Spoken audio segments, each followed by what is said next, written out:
uma comemoração também. Porque a gente sabe que você gosta muito mesmo desse serviço aí, tá? Então, meus parabéns aí. E parabenizar também, né, a Yara e a Michelle de novo por ter tido essa iniciativa desse encontro, né, que eu acho que é um encontro muito bacana, é um tema bastante interessante, porque todas as EFA, né, ela conhece bem esse tema, né, que é sucessão na agricultura familiar, né, sucessão na família. Então, acho que é um tema bastante bacana, né? E cumprimentar também aqui o Saulo, que está sempre contribuindo bastante aqui, né, na nossa região, no município de Orizona, aqui, com bastante outros encontros que a gente, de vez em quando, participa também da CPT, né? Antes ele fazia parte também de outras entidades, então a gente sabe que ele tem muito a contribuir, né? É muito bom ter ele aqui hoje para a gente ouvir bastante a experiência dele, o que ele vai dizer para a gente aqui, né? E a Bruna, né, que eu não conheço, não conhecia, e já começou alegre, deu para ver que é uma menina bastante alegre, canta pra caramba, né, Baiano, né? Então, a gente vê que é bastante animado e vai ter muito para contribuir. Então, seja bem-vindo também, muito obrigado por ter aceito o convite das meninas aí, né? A Marisa que entende bastante, né, dessa sucessão, que ela O tema, você lembra? tanto para ensinar, tanto para viver, né, essa sucessão aí, ela tem muito, né, o que dizer também para poder mostrar para a gente aí qual que é as realidades, qual que é as dificuldades, qual que é as vitórias que tem numa sucessão, né? E tem também o Braz, né? O Brazinho eu conheço ele, fui mestre de estágio dele, né? Foi um garoto bastante especial. Conheço um pouco lá da propriedade dele também. Ele faz parte de um grupo de assistência técnica do Senar. E a gente sempre vê algumas informações, alguns resultados que tem na propriedade dele. Então é muito bacana ter o Brazinho aí. Seja bem-vindo, Braz. Foi um garoto aí que foi o segundo aluno da EFAORE que passou por mim aqui como mestre de estágio, que ele conseguiu ganhar uma nota 10 e sem dificuldade de dar essa nota para ele, porque a gente via que era um garoto bastante dedicado e é um garoto que mereceu mesmo essa nota, e ele está mostrando até hoje que ele é um garoto que é muito especial mesmo. Então, seja bem-vindo, Braz, também, obrigado pelo convite. E, né, então, é um tema que é a sucessão familiar, sucessão na agricultura familiar, é uma sucessão que é muito importante na família, é um sistema que vai desenvolver bastante na família, é um sistema que ele tem que ser preparado com o tempo, não tem como você ter uma sucessão positiva muito estúpida, né? Então, se ela for preparada antes, a hora que ele vai passar a ser um sucessor dessa propriedade, um sucessor na agricultura, ele está bastante preparado e evitou bastante atrito na propriedade, na família, para ter essa sucessão, porque a gente sabe que dentro da família, além de ter os pais, tem os irmãos, tem toda aquelas pessoas que envolvem a família. Então, essa sucessão ela tem bastante etapa, né, a ser cumprida, né? Então, eu acredito que vai ser um encontro muito bacana e muito bom estar participando aqui, né, com vocês, e essas são as minhas palavras, tá, Yara? Muito obrigada. Então, obrigada aí, Zezinho, a Cida, naquelas falas institucionais aí. E a gente dando continuidade à nossa roda de conversa, né? Lembrando que o tema da nossa roda de conversa é juventude, sucessão familiar, sucessão na agricultura familiar, né? Com esse olhar, essa juventude. E um diálogo entre povos camponeses sobre sucessão na agricultura familiar no Cerrado. Então, não é só um olhar para a juventude, mas como é que essa juventude, no processo de sucessão familiar, em meio a tantas adversidades, mas, ao mesmo tempo, potencialidades que tem a agricultura familiar, e esse olhar para o Cerrado, né? Esse bioma, essa savana, né, no qual nós estamos inseridos aí, e que vem sendo desmatado, né, a cada dia, né? Aqui mesmo, próximo à minha casa, tinha uma área ali que ainda tinha vegetação, ainda tinha cerrado, esses dias atrás arrancaram tudo para o plantio de soja, né? Então, a gente vai refletir um pouquinho também como é que o agronegócio está grosseiramente na vida, não só nos biomas, mas na vida nossa, na vida dessa juventude. E aí, para começar a fala, gostaria de dar oportunidade aí ao Saulo, ele é da Comissão Pastoral da Terra, né? Então, o Saulo vai tratar um pouquinho esse contexto do cerrado, né? Essa questão do agronegócio, agricultura familiar, o papel da juventude nesse processo, da juventude camponesa, os desafios, né, dentro desse olhar no cerrado. Então, Saulo, seja bem-vindo, muito obrigada pelo, né, que você aceitou o nosso convite, e você está com a fala, Saulo. Boa noite, Michele, obrigado pela oportunidade, mais uma vez, né, da gente partilhar um pouquinho, né, fazer uma prosa juntos, partilhar conhecimentos, experiências, isso para nós é de grande alegria e de muito enriquecimento. Só para eu poder organizar minha fala, quanto tempo a gente vai ter? Você tem 20 minutos, Saulo. Tá, então vai dar para falar coisa demais. Então, gente... 20 minutos, pode ficar à vontade. Então, a minha origem, eu sou urbano, né, moro aqui em Goiânia,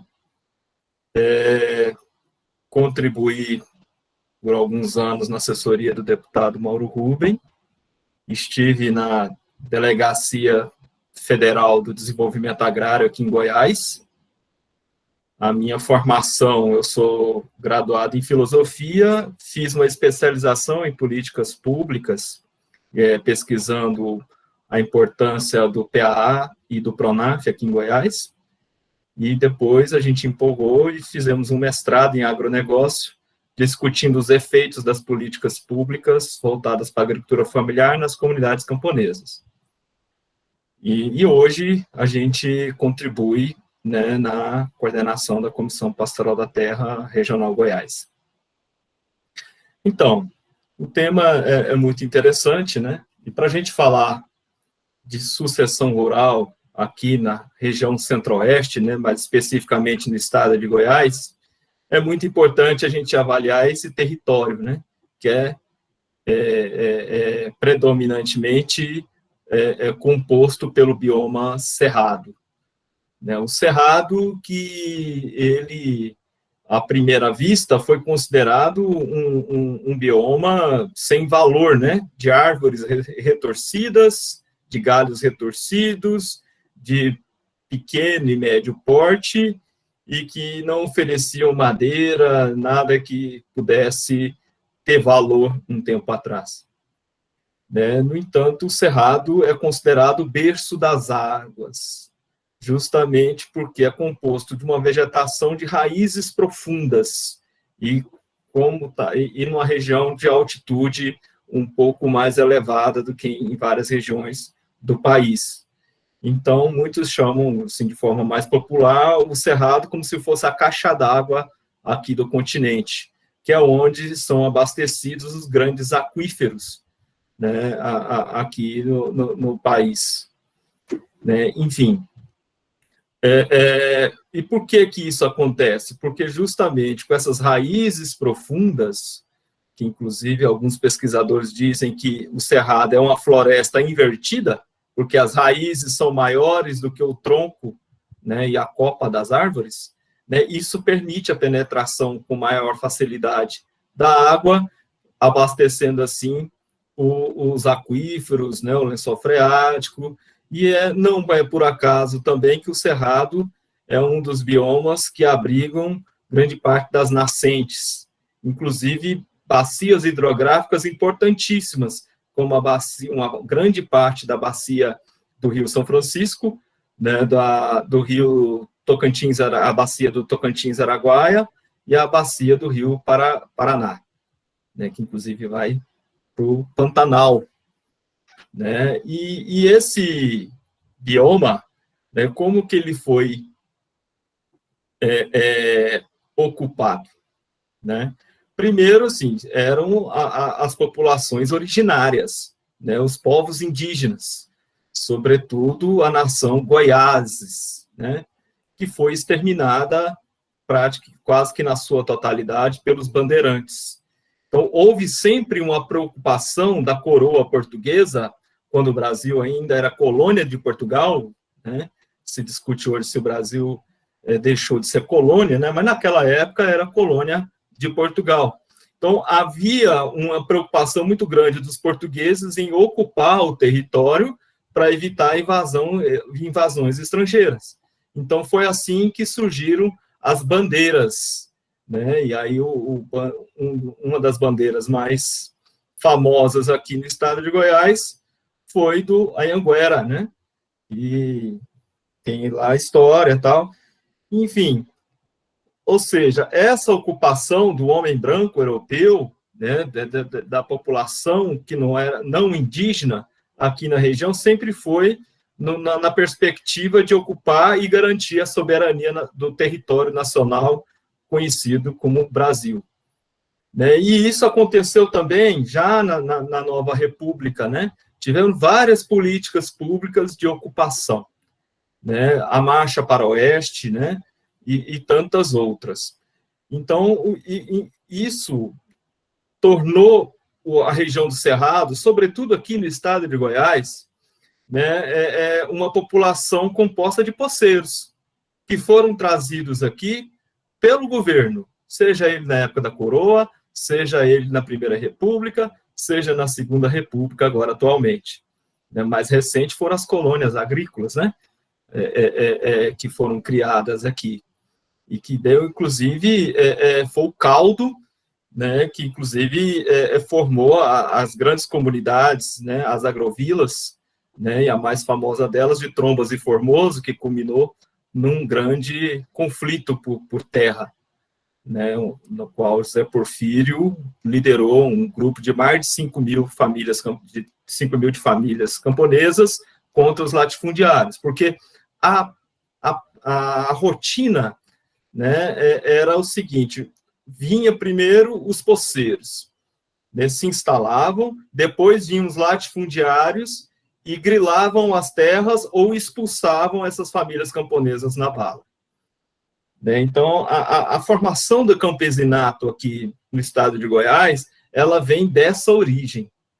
Né, e essas famílias camponesas são caracterizadas, principalmente no início, pelo trabalho coletivo e solidário.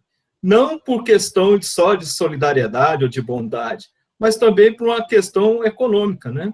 Então, assim, os grandes mutirões que eram realizados para poder construir as casas, para poder formar a roça, para poder fazer a colheita, para poder fazer todo o trabalho de lida no campo, era feito em ritmo de mutirão, porque assim se rendia, você conseguia fazer mais e gastar menos. Então, uma particularidade marcante do campesinato aqui no estado de Goiás, né, na região do Cerrado, é justamente o trabalho coletivo, que é o oposto da proposta do latifúndio, né, hoje conhecido como agronegócio, né, porque o latifúndio, ele vem expulsando as famílias e vem individualizando o trabalho no campo, porque há uma diferença muito grande de concepção. Enquanto as famílias camponesas, né, no início, muito compostas de poceiros, eram ali pessoas que estavam se instalando na terra para nela viver. Né? E como o trabalho era coletivo, então a sucessão no campo também era feita, a reprodução social, também conhecida como sucessão no campo, acontecia mais ou menos nessa lógica, né, do envolvimento dos jovens, tal, e aí buscando, no trabalho do dia a dia da família, e depois buscando também o seu espaço, né, ou seja, a sua terra. Né, enfim, a composição do campesinato, ela se dá nessa lógica, então, ou seja, terra para viver nela e produzir nela. Já o agronegócio é terra para poder explorar a terra, né? Porque o latifundiário não vive na fazenda, né? Ele explora a terra. né? E para ele explorar a terra, ele precisa expulsar quem vive na terra, né? E é o que a gente está vendo de forma mais acentuada. É importante dizer também que a característica de solo do cerrado, né, que como grandes chapadões, né, que isso favorece a mecanização, um solo muito ácido, né, mas que com a correção, né, por meio de várias técnicas, né, a principal delas, né, a utilização do calcário, permite cultivar várias variedades aí de cultivares de produção de alimentos. Enfim, o cerrado, então, hoje é esse espaço de disputa, né? Porque aqui na região do cerrado, principalmente do estado de Goiás e Maranhão, Piauí, é uma região de expansão do agronegócio, né? Porque hoje o agronegócio, o que ele produz? É a monocultura, né? É soja, né? As principais, né? Linhas de produção, matrizes produtivas, né, do agronegócio, são as commodities, soja, milho, sorgo, tudo isso para virar ração para poder alimentar gado, suínos e assim por diante. Né? Então, na ordem mundial que está estabelecida hoje, você tem, por exemplo, países que estão se especializando na produção de medicamentos, na produção de tecnologia, né, e outros estão se especializando em apenas exportar matéria-prima sem beneficiar, que é o caso do Brasil. A gente produz soja, a gente não beneficia a soja aqui, a gente vende ela in natura, né, para os países, para eles fazerem o óleo, para eles extraírem a ração e assim por diante. Não muito diferente do que era no Brasil colônia, né, que também exportava madeira, que também exportava cana-de-açúcar, na mesma perspectiva. Então, o que a gente está querendo dizer com isso? Que a matriz econômica do Brasil não mudou desde quando ele foi colonizado por Portugal, né? E a força política predominante no país ainda continua sendo o latifúndio. Basta ver a composição do Congresso Nacional, de quem não é latifundiário e de quem é latifundiário. Ou seja, qual deputado federal que não tem fazenda grande? Né? Você conta nos dedos os que não tem, né? É uma minoria. Basta ver a força da bancada da bala. Né? Então, e com essa nova ordem mundial, que inclusive ficou muito explícito agora na pandemia. Né? Porque como a pandemia afetou muito a China, né? Por que o preço do carro aumentou demais agora? Porque não tem semicondutores para poder montar os carros aqui no Brasil ou em qualquer parte do mundo. Faltando peças, se produz menos carros, produzindo menos carros, aumenta a demanda, né, porque o que é produzido não atende à demanda e o preço eleva, né, a velha lei de oferta e procura. Né, e assim como diversos outros produtos. Né? Por que o aço também está aumentando de preço de forma assustadora? Né, os fertilizantes também, na mesma ordem. Então, é um pouco a ver com essa ordem mundial.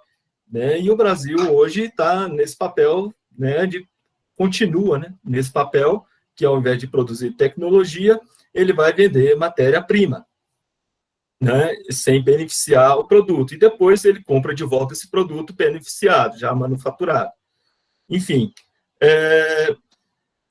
dadas essas circunstâncias, né, essas características que compõem o cerrado, é importante ressaltar o quê? Que hoje aqui é uma área de expansão do agronegócio.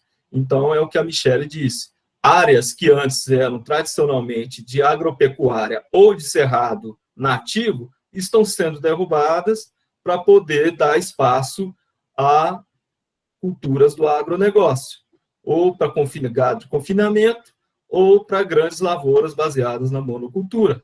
Como que isso afeta a agricultura familiar? Porque para o latifúndio existir, não pode ter pequenos agricultores, pequenas propriedades.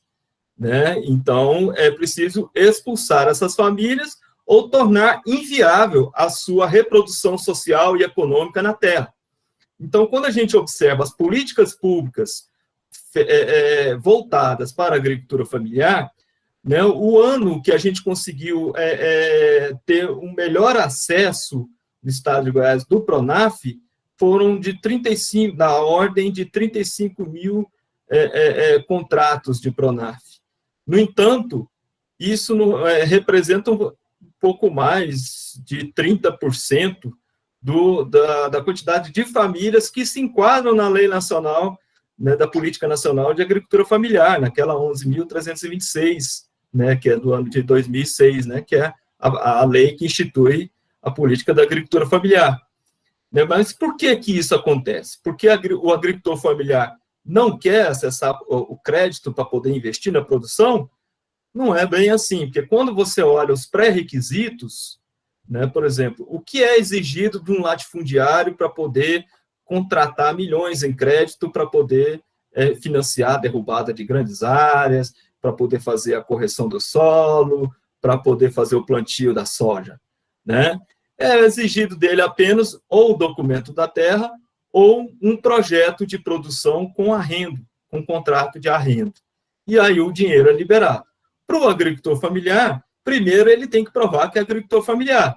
Então, tem um documento chamado Declaração de Aptidão ao Pronaf, né, e que nele você tem que declarar se 70% da força de trabalho na propriedade é da família, a renda dessa família, o que essa família produz. Aí essa família que tem uma renda um pouco mais baixa, né, vai ter que pagar um técnico para poder elaborar um projeto e levar para o banco.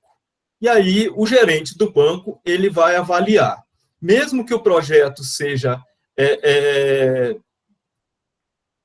altamente bem construído, com resultados sólidos, né, se tiver um índice de inadimplência acima de 2%, né, na região, essa família não consegue pegar o crédito, né? Então, ela vai ficar sem o crédito. Então, isso resulta no quê? Numa exclusão, né, da política financeira, né, de produção, né? Porque hoje, sempre foi assim, mas hoje, como é que você vai mecanizar a produção sem ter crédito?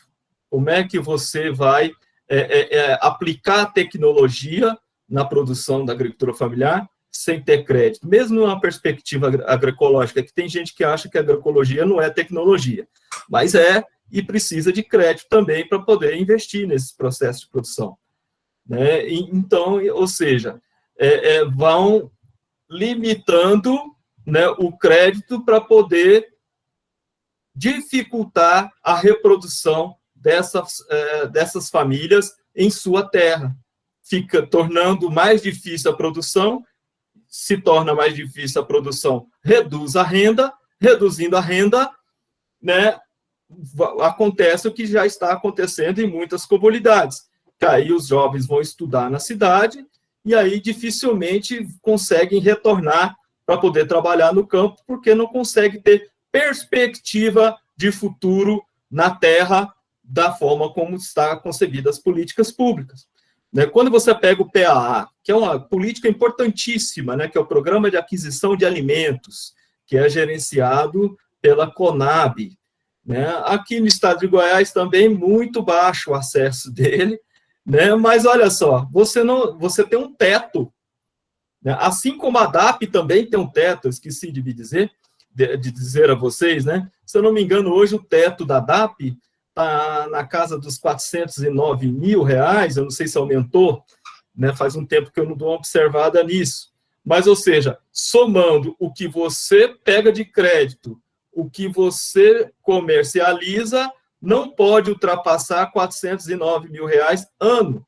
Isso é o mesmo que dizer o seguinte, é proibido ser rico na agricultura familiar, porque aí mesmo a força de trabalho sendo limitada, mesmo não sendo possível ter escala de produção, né, porque a propriedade é pequena, né, então essa família simplesmente é desenquadrada, ou seja, o governo não considera mais essa família como se fosse um agricultor familiar. Então, ela perde o direito de ter o acesso a essas políticas públicas voltadas para o pequeno agricultor. Então, assim, a gente vê uma série de armadilhas, né, no escopo das políticas públicas que, em sua origem, são muito boas, no entanto, elas promovem essa exclusão produtiva e, ao mesmo tempo, essa limitação econômica, né? Tanto que o teto do PAA também não é muito alto, né? Eu acho que não passa dos 20 mil anos, né? E o PENAI também da mesma forma, né? Você tem que organizar em cooperativas, então aquela associação que é a forma clássica dos camponeses se organizar, ou do movimento social, ou do sindicato, né? Isso não é respeitado, para poder forçar as famílias camponesas a se organizarem em formas de organização que não dialogam com a sua cultura, né? Agora, isso parece que não quer dizer nada, né? Agora, se para a agricultura familiar a terra é um espaço de vida, é um espaço de reprodução social, isso tem um grande impacto, porque você está ferindo a sua forma de reproduzir na comunidade, a sua forma de interagir, a sua forma de se organizar na comunidade, a sua cultura, seu modo de vida. Então, a questão da sucessão rural, ela também passa pela discussão dessa questão das políticas públicas, levando em consideração que nós estamos num lugar onde tem grande parte das nascentes, e hoje nós estamos vivendo uma crise hídrica, né? E aí os grandes pensadores do agronegócio, inclusive pesquisadores da Embrapa, afirmam o seguinte: olha, o regime de chuvas não diminuiu nem 1 milímetro. E eles têm razão, não diminuiu. O que diminuiu foi a forma da chuva, porque hoje chove o que era para chover no mês todo, numa chuva só. E aí essa água não penetra no solo, né? Ou seja, não abastece. E se ela não penetra como deveria no solo, ela vai escorrer para os rios. E, ou seja, não vai alimentar os aquíferos, e logo as nascentes vão secar, os riachos, grande parte dos riachos vão secar, e aí isso vai causar a crise hídrica. Essa semana mesmo, um pesquisador aí da barragem de São Simão falou assim: olha, o regime de chuvas continua o mesmo, o que mudou foi o volume de água dos rios, porque com a quantidade de chuvas que tem, com a quantidade de represas que tem, com a quantidade de destruição de nascentes que existe, não é possível, aí, e o uso exacerbado, exagerado, né, da plantação do agronegócio por pivô, né, isso tem diminuído a vazão dos rios e alimentando ou potencializando, né, a crise energética que a gente tem e a crise hídrica, né? Então, é uma questão que pode levar, inclusive, a um processo de desertificação, né, do solo, né, de curto a médio prazo, né, nem longo prazo, né? Então, e não é só da região centro-oeste, né, é principalmente da região sudeste e centro-oeste, né? E isso a gente já está vendo aos poucos, né? Onde é que está seco de uns anos para cá, se não é na região centro-oeste e na região sudeste? Onde é que está tendo água? Na região nordeste, que sempre foi seca. Então, isso já são efeitos, né, da destruição do cerrado, né, e da matriz produtiva baseada na monocultura, que não respeita, né, a natureza, ou seja, sobretudo o bioma cerrado. Então, esses são os desafios que a gente precisa levar em consideração para poder gerar emprego e renda para a juventude, porque gerar emprego e renda num solo desertificado vai ser meio difícil de acontecer. Gerar emprego e renda sem ter o acesso à terra, ou conseguir permanecer na terra, também vai ser um pouco complicado. Então, são elementos importantíssimos que precisam fazer parte, né, da discussão, né? Ou seja, a importância da reforma agrária, né, ou seja, é o acesso à terra, que não é invenção de agora, desde o Antigo Testamento. É só vocês lerem lá o livro do Êxodo, capítulo 3, versículo 10. é o chamado lá de Moisés, vocês vão ver onde é que Deus está mandando o povo de Deus lá do Egito, indo. Ele estava mandando gente para a terra que já tinha pessoas. Então, o nome disso hoje é reforma agrária, né, que é o que está na lei. E é uma lei criada na época da ditadura militar. Então, ou seja, o que os movimentos sociais fazem hoje nada mais é do que exigir que a lei seja cumprida. Nada mais que isso. Agora, quem age fora da lei é quem? Justamente os latifundiários, que expulsam as famílias que, por lei, têm direito de ficar na terra, porque elas vivem na terra e produzem na terra. Né? Só que o que a gente vê no senso comum é justamente esses valores invertidos. Né? O que está na lei é apresentado como se fosse um crime, ou seja, você lutar pela reforma agrária, e o que não está na lei, né, é apresentado como se fosse algo legalizado, que é a grilagem de terra, a expulsão de tribos indígenas, de comunidades quilombolas de suas terras, mesmo elas tendo o direito previsto na Constituição e em diversas leis federais e estaduais. Vejam só, isso tudo faz parte, né, da discussão para a gente poder encontrar caminhos para poder continuar essa reprodução social da agricultura familiar, ou seja, do campesinato, né, para poder, ou se vocês preferirem, para a gente poder conseguir concretizar a tão sonhada sucessão rural que precisa permanecer para a gente continuar tendo comunidades camponesas. Eu acho que o meu tempo esgotou, então eu vou encerrando por aqui e fico aberto aí para as contribuições aí dos demais, e a gente se coloca à disposição para o final também. Muito obrigado pela oportunidade, espero aprender muito com vocês hoje. Muito obrigada, Saulo. Acho que deu uma aula aí para nós super interessante, né? E aí, meninos, já quero lembrar vocês para continuarem aí anotando as informações, né? Porque isso é muito útil.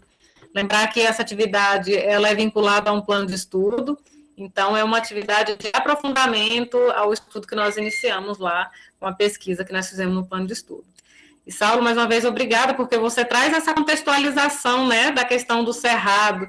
E quando a gente pensa a questão da sucessão familiar, a gente precisa pensar no território, né?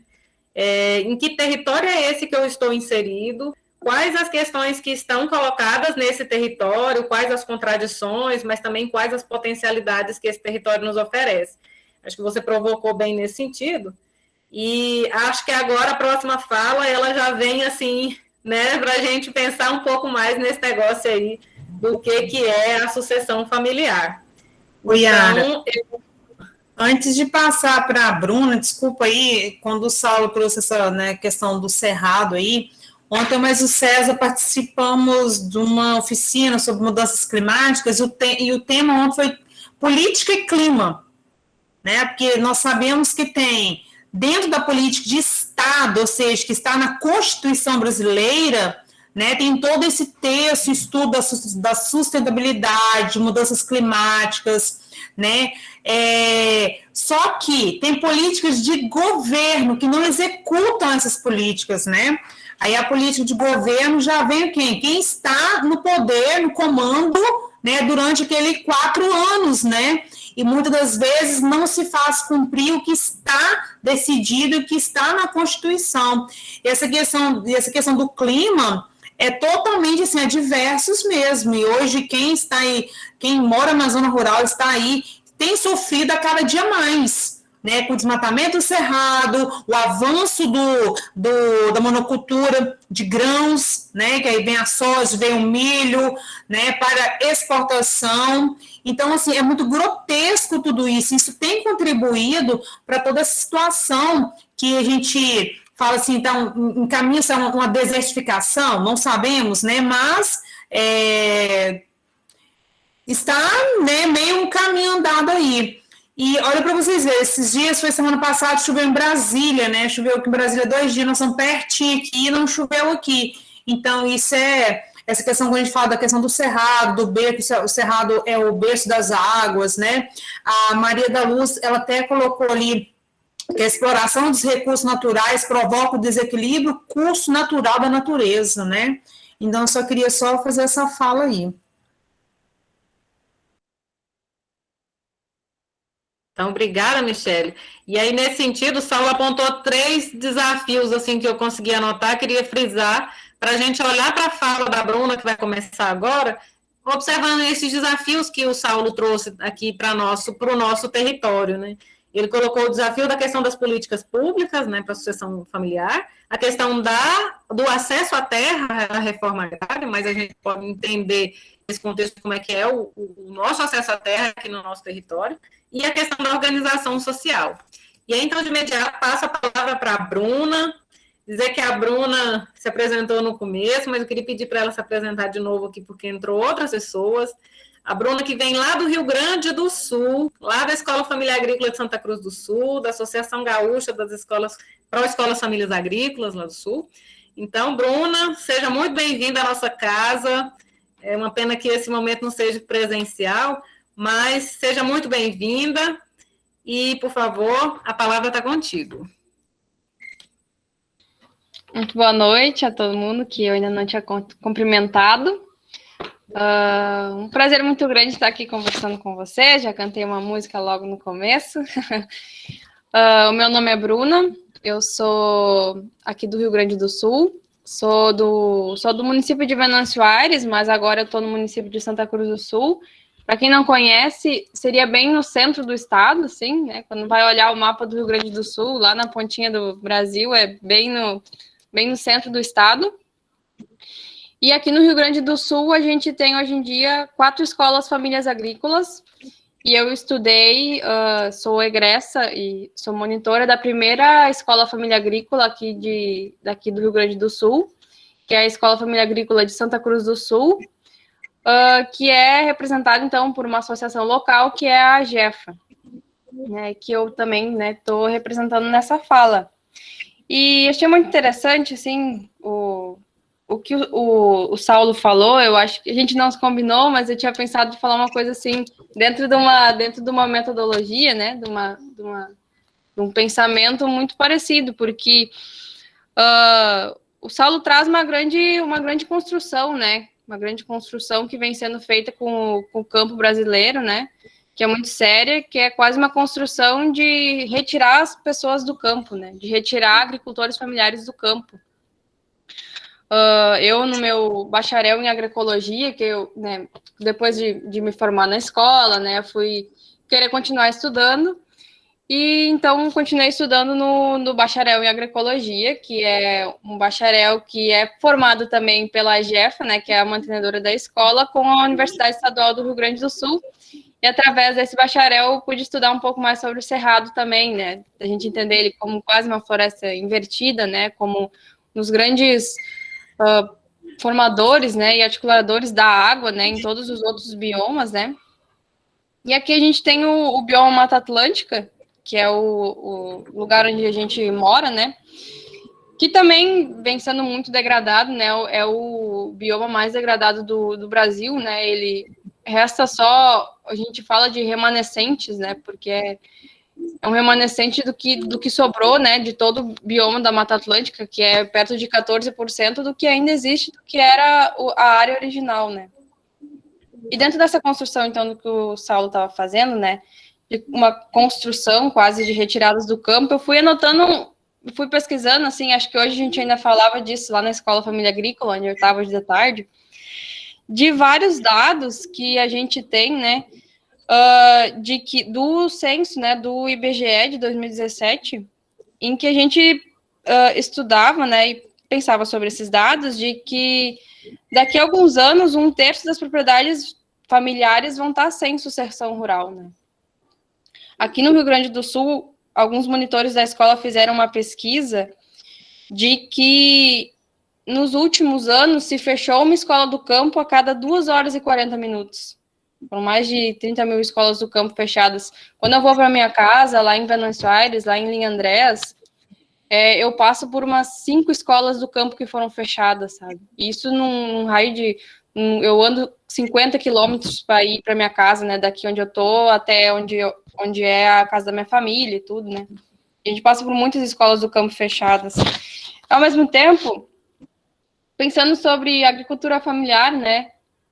E o agronegócio, como o Saulo falava, né, é uma grande construção, porque dos 77% dos estabelecimentos da agricultura são de agricultura familiar, que ocupam só 23% da área, que representam 23% da produção, ao mesmo tempo ocupam 67% da mão de obra e nunca passaram de 15% do investido do Estado. E, ao mesmo tempo, produzem 70% dos alimentos brasileiros, né?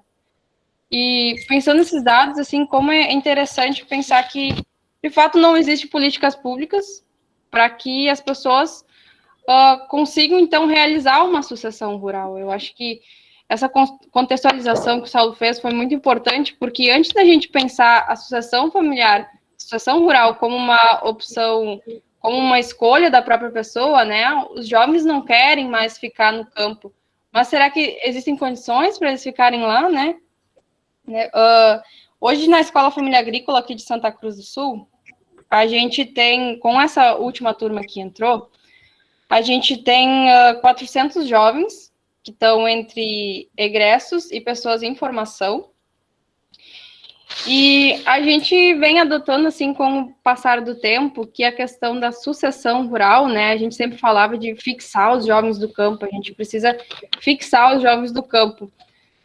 Só que a gente acabou se dando conta de que esse termo, né, de fixar, como diz um colega meu, né, o Adair, que eu acho que alguns até devem conhecer, já deve ter andado por aí, né, pelo estado de Goiás, ele sempre fala, né, fixar, a gente fixa palanque, a gente fixa os postes, né, as pessoas não, as pessoas têm liberdade, as pessoas, os jovens que passam pela EFA, eles têm que, ao longo da sua formação, né, aqui a gente faz os 3 anos de ensino médio e técnico, e só depois, né, de se formar na escola, só no 4º ano, digamos, que eles vão fazer o seu estágio, né, a sua formação, então, para concluir o seu ensino técnico. E ao longo desses 4 anos, então, de formação, os jovens, eles caminham por caminhos muito diferentes, né, e a gente foi percebendo que a questão de fixar o jovem do campo é uma coisa muito, muito relativa, né? Como assim tu vai fixar alguém no campo? E a gente foi trabalhando para que, então, acontecessem essa liberdade, né? E a gente passou, então, a utilizar a questão do vínculo. Hoje a gente fala que a grande maioria dos nossos egressos e dos nossos jovens em formação, eles têm um vínculo com o campo. E aí o vínculo com o campo, né? A gente entra em outros debates, né? O que é o campo, né? O que são as comunidades do campo? A gente, às vezes, tem uma visão muito reducionista de que o campo é somente um lugar de produção, né? De um lugar de produção de alimentos e tudo, né? Mas o campo é muito mais que isso. O campo é um lugar social, o campo é um território, o campo tem comércios, o campo tem mecânicas, o campo tem de tudo. E isso tudo faz parte de uma relação de vínculos com o campo, né? A gente tem pessoas trabalhando como técnicos agrícolas, a gente tem pessoas trabalhando como monitores nas EFAs, trabalhando como professores, trabalhando diretamente com a agricultura também, e isso tudo faz parte do campo, isso tudo faz parte de uma sucessão, porque tem vínculos com a agricultura. Eu acho que dentro dessa questão, né, dentro da EFA, a gente sai com muitas dúvidas, né? É um processo, a EFA na nossa vida é um processo que a gente passa muito jovens ainda, e às vezes a gente não tem a oportunidade de saber por que caminhos a gente vai caminhar, né, depois da formação.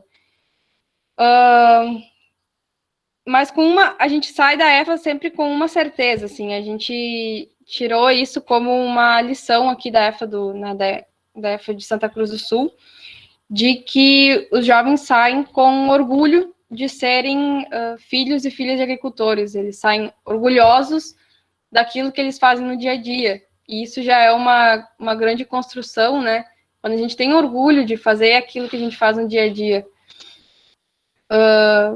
porque é um primeiro passo, né, frente a tantas dificuldades que a gente tem, né, e aí tem tantas construções que o Saulo já falou, né. Quando a gente passa pela EFA, a gente tem que estudar as políticas públicas, a gente tem que estudar sobre as necessidades básicas que existem no campo, sobre o acesso, sobre, nesse momento de pandemia, sobre o acesso à internet, sobre comunicação, sobre o lazer, são tantas coisas, né, que às vezes impedem os jovens de ficarem no campo, né, de escolherem ficar no campo.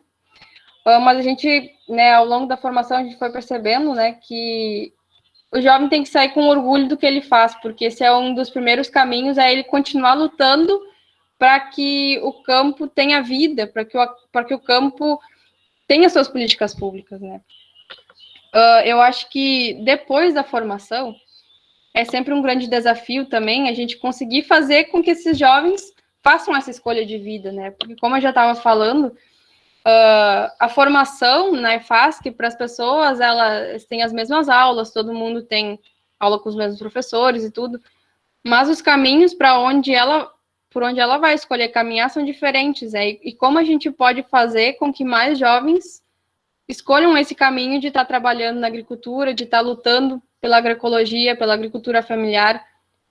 Muitos dos meus colegas, né, hoje a gente olha para trás e vê os nossos colegas, né, eles escolheram outros caminhos, né, e a gente tenta entender por que essas pessoas escolheram outros caminhos, né, porque parte ainda de uma questão muito da escolha, né, de tu escolher estar lutando por uma coisa que tu acredita, né, é uma coisa que tu tem que acreditar muito, porque como já foi falado, né, tá lutando por isso não é nada fácil, porque se tem uma grande construção de retirada das pessoas no campo.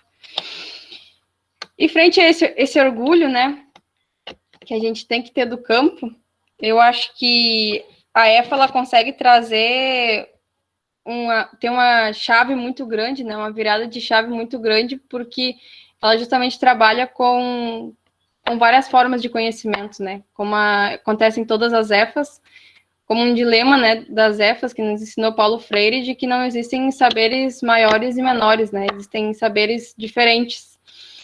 E eu acho que nessa construção de que existem saberes diferentes, a gente se encontra, a gente valoriza os conhecimentos que a gente tem. A cada plano de estudos que é trazido para a escola, é uma valorização de um saber que foi construído de formas diferentes. É um saber, como diz Paulo Freire, né, um saber das experiências feitas. É um saber que foi construído no dia a dia e que vai sendo passado de gerações para gerações. E eu acho que nessa construção, né, desses saberes populares, é que existe uma das grandes reviravoltas, né, um dos grandes acertos das escolas famílias agrícolas, para conseguir fazer, então, né, que as pessoas continuem mantendo seus vínculos com o campo, para que, primeiramente, elas entendam que o que elas sabem, o que elas construíram, o saber que elas têm é importante. E para encerrar, já estava indo para o final, né? Acho que tem muitas coisas para falar e eu acho que é uma forma de diálogo mesmo, né? Depois a gente vai conversando mais. Tem vários desafios que a gente tem que enfrentar, né? Dentro das EFAs, como a questão das mulheres, né? O acesso às jovens, às meninas, a se ter um espaço dentro da família para que a gente consiga, então, com essa liberdade, estar construindo, mostrando novas formas de trabalho, né? Para nossa família. Para dar continuidade aos estudos, né, porque muitas vezes os jovens saem da EFA, aqui na EFA de Santa Cruz, né, na GEFA, por exemplo, a gente conseguiu construir para que, em 2019, foi quando nasceu o bacharel em agroecologia. Antes disso, não se tinha uma perspectiva, né, não se tinha um curso que fosse voltado a jovens do campo, um curso, uma graduação, né. Eu acho que são grandes conquistas, né, mas, ao mesmo tempo, são ainda desafios, porque a gente precisa fazer com que as pessoas consigam acessar essa graduação e, ao mesmo tempo, se manter, né? Mas isso a gente vai conversando logo em seguida. E eu queria trazer, por final, mais uma música, porque eu acho que essa música, ela consegue trazer um pouco dessa questão dos saberes também, né? Das lutas pelo campo e dos saberes. Essa música é uma música autoral, que eu fiz junto com um monitor da EFA, que é o João Paulo Reis Costa. E quando a gente fala de conhecimentos, né, teve um maranhense, né, não sabia que ia ter pessoas do Maranhão, então teve um maranhense que era o seu Raimundo Vital. Essa música foi uma homenagem para ele, né, que sempre quando eu escutava, né, algum doutor falando, alguém, né, assim, falava assim, ô seu doutor, você é igual mais eu, sabe? Eu acho que vai muito de encontro ao que a gente fala, né, de que não existem saberes maiores ou menores, e sim saberes diferentes. E o seu Raimundo Vital falava sobre isso, e essa música se chama Matuto Vital.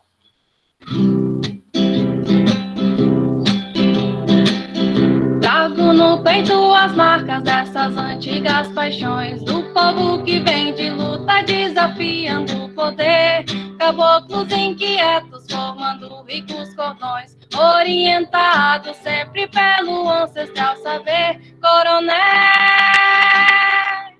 não deixa viver, tem povo por animal, mas esse povo é de luta e o corpo vai quebrar, porque sempre junto deles tem esse certo vital, matuto que nem sobre ameaça vai parar. Esse é o doutor, você é igual, mas eu, a nossa luta é conjunta pros homens derrotar, juntando as forças, porque tudo que nós quer é ver o Sabia livre, pra voar e pra cantar. Cata coco, pula cerca, tira óleo de amêndoa, cuidado com o boi que vem de longe nos avançar. Quebradeira não se assusta, mas o coração avoa, é o latifúndio menina querendo nos castigar. O jagunço se vende por pouco, fazendeiro taca fogo, o arraial tem forte povo que não vai se entregar, porque sempre junto deles tem esse certo vital, matuto que nem sobre ameaça vai parar. Esse é o doutor, você é igual, mas eu, a nossa luta é conjunta pros homens nos derrotar, juntando as forças, porque tudo que nós quer é ver o Sabia livre, pra voar e pra cantar.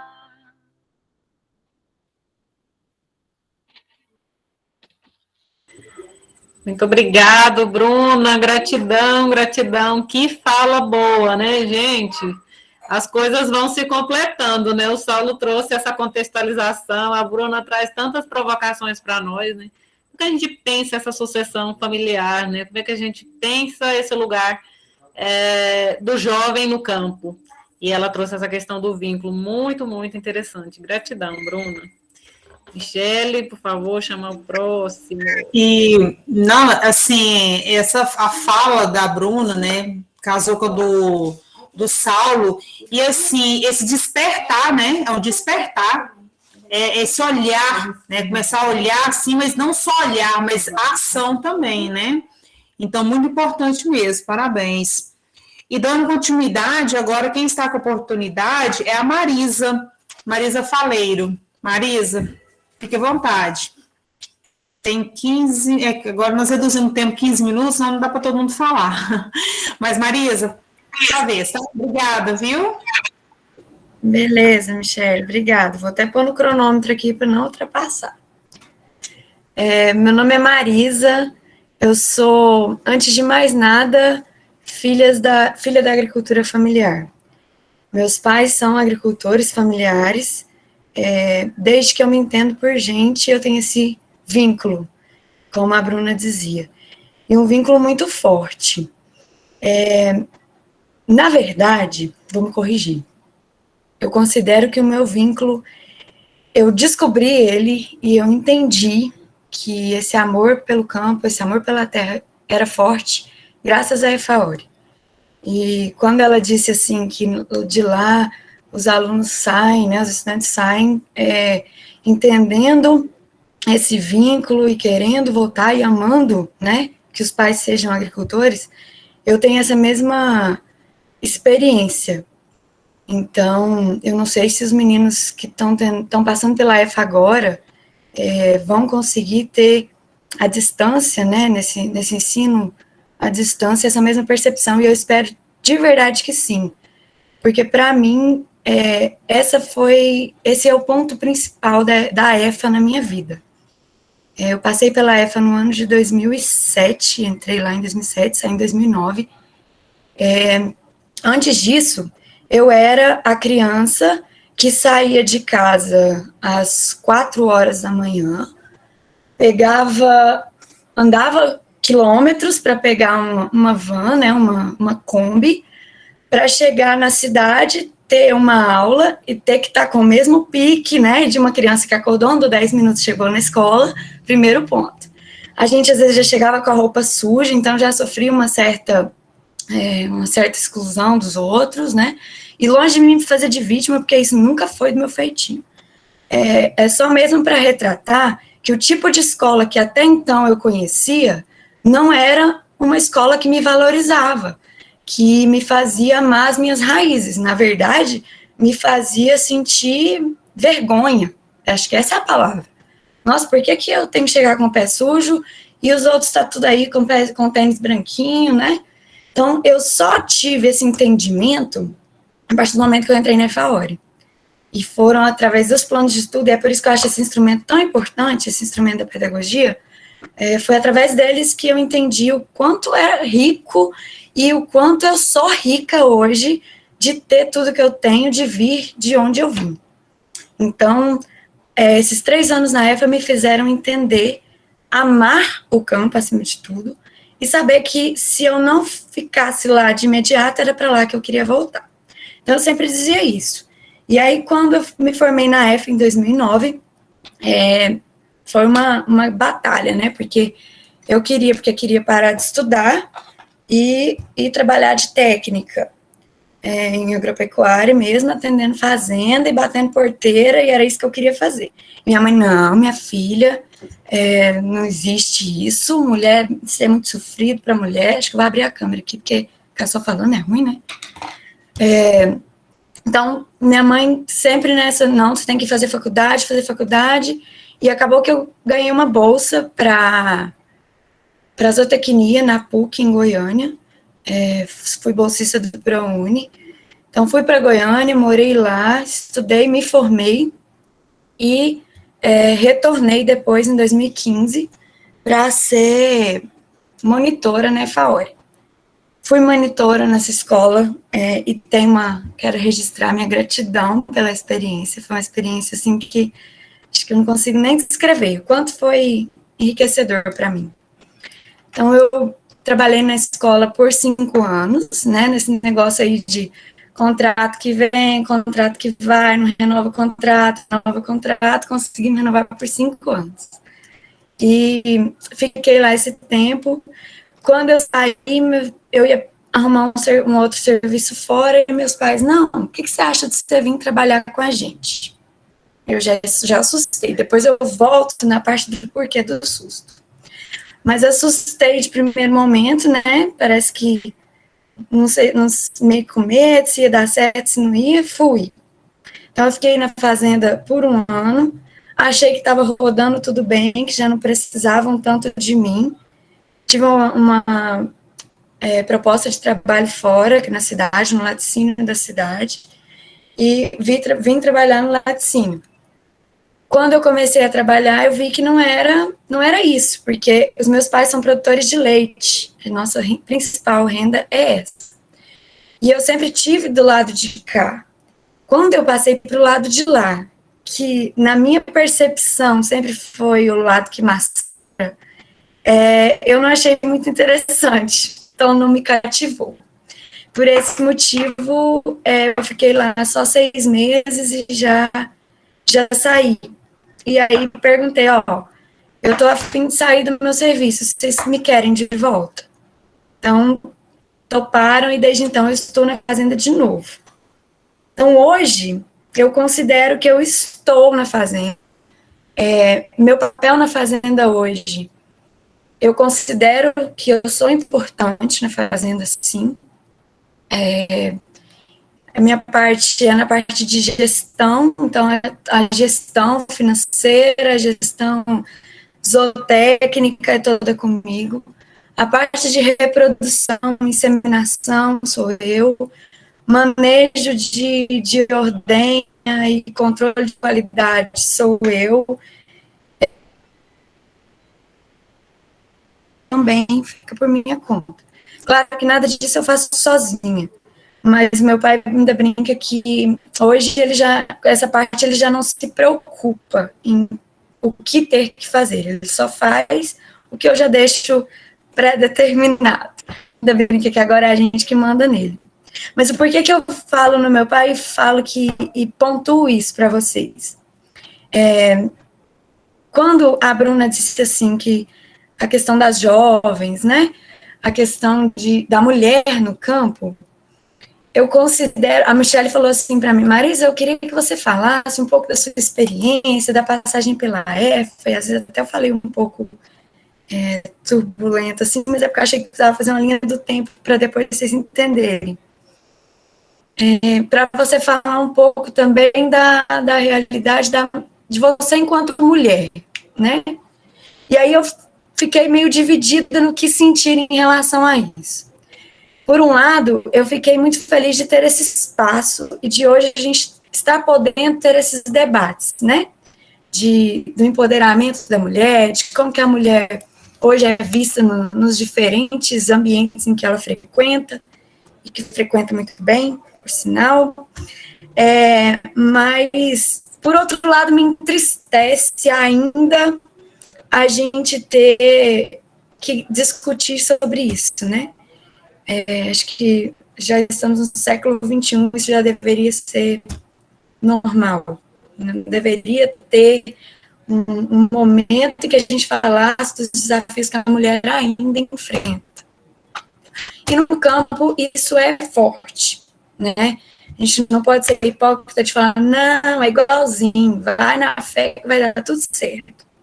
Mas não é. Eu venho de uma família patriarcal, como a maioria, né? E nós somos 2 filhas. Eu tenho uma irmã mais nova que eu, só, que gosta mais da parte de comunicação. Ela é formada em jornalismo, está formando em agronomia. Então, a parte dos animais não é muito com ela, não. E acabou que fui eu que abracei essa causa, desde 2007, na época da EFA. E aí o César tem certeza que vai se lembrar do quanto eu sofria, porque eu chegava em casa querendo fazer as coisas, e chegava e falava, e papai, de repente eu voltava para o César e falava, não adianta eu querer mexer com isso, porque meu pai não deixa, porque meu pai não apoia, porque meu pai não deixa eu fazer nada, e eu não vou mexer com isso mais.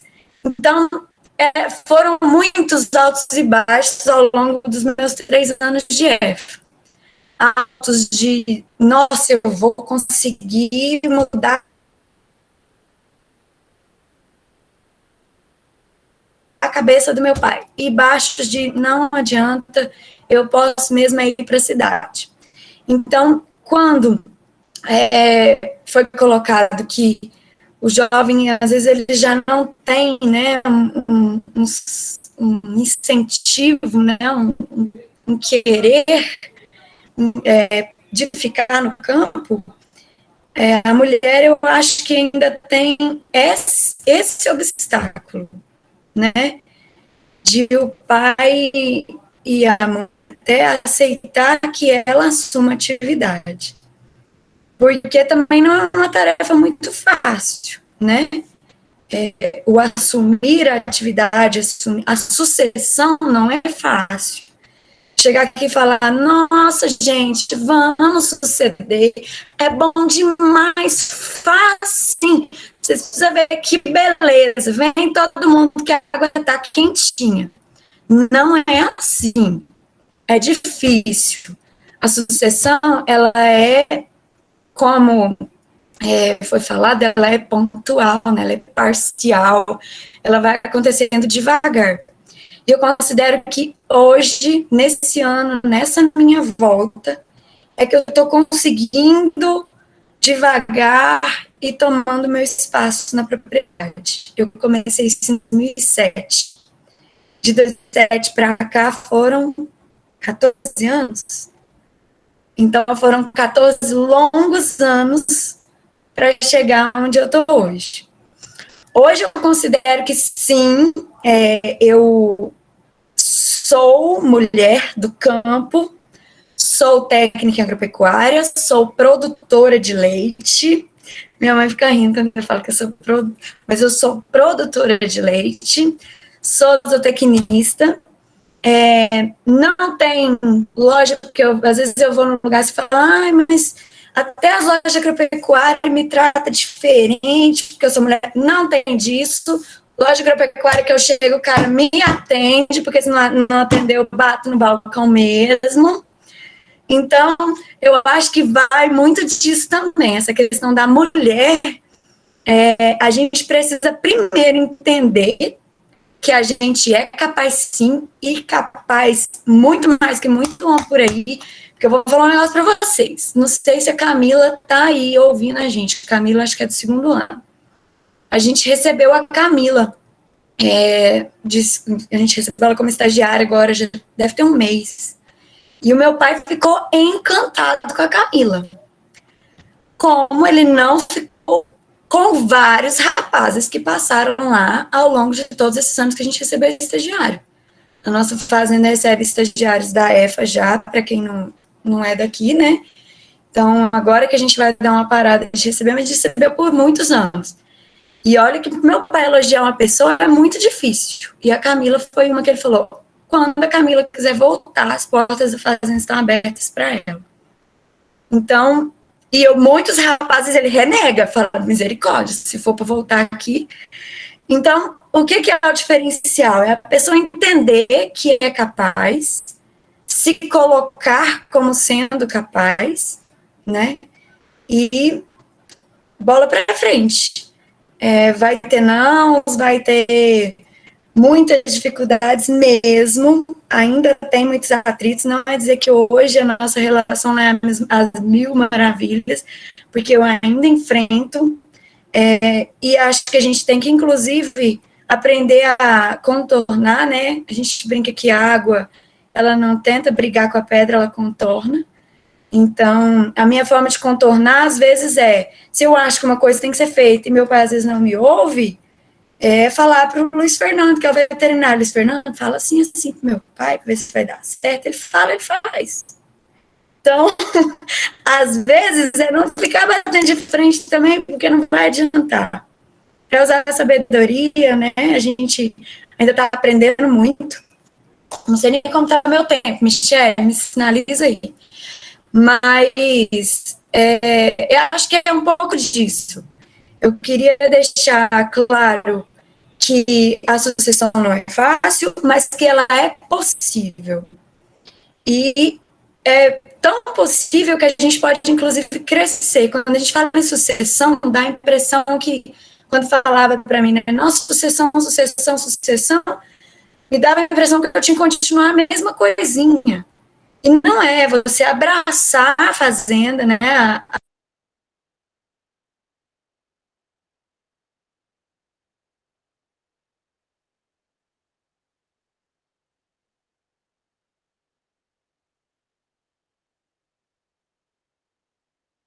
as mesmas vacas de 20 anos atrás, para a gente, no nosso caso. Então, quando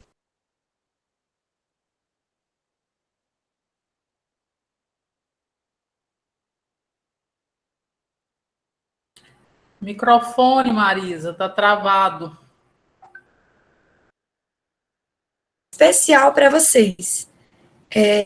Acreditem em vocês primeiro, porque se vocês não acreditarem, vocês não vão fazer com que ninguém acredite. E um ponto importante, eu só consegui voltar a partir do momento que a fazenda, a propriedade conseguiu me pagar um salário, viu? Porque a gente não vive de amor, não, tá? Então, a sucessão, ela vem acontecendo porque o amor, de fato, ele existe, né? Eu amo a minha fazenda, amo a minha família, amo as minhas vacas, né? Tem até uma tatuagem, abraçando bezerro, mas o que bota comida dentro de casa é dinheiro. Agora deu. Então, eu só consegui assumir isso a partir do momento que a atividade consegue me pagar um salário, tá bom? Então, acho que tudo isso, se depois eu quiser questionar, e até estou aberta, sem nada de...